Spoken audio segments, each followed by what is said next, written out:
এই রাস্তা মধ্যে জায়গায় বসে থাকোস, রাস্তা কি তোর বাপের? কিরে তুই বাপ তুলে কথা কস? তুই জানোস তুই কাহাতে পাঙ্গা নিতেছু?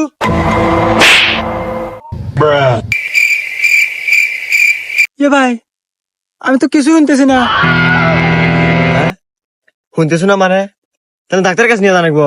এই তাতে চিকিৎসার জন্য 1000 টাকা দেন। দাঁড়া, আরে উদয়কে আমরা 1000 টাকা জরিমানা দেবো। ওই যে রামু কাকা আছে না, ও তো আমার আপন চাচা, মাতব্বর, সব বিচার করে। ফোন দিয়ে দেখে নিয়ে আসি, যে কোনো একটা ব্যবস্থা করে দিবেন, টাকা পয়সা নাকবেন না। দে ফোন দে ফোন দে। কি হয়েছে রে?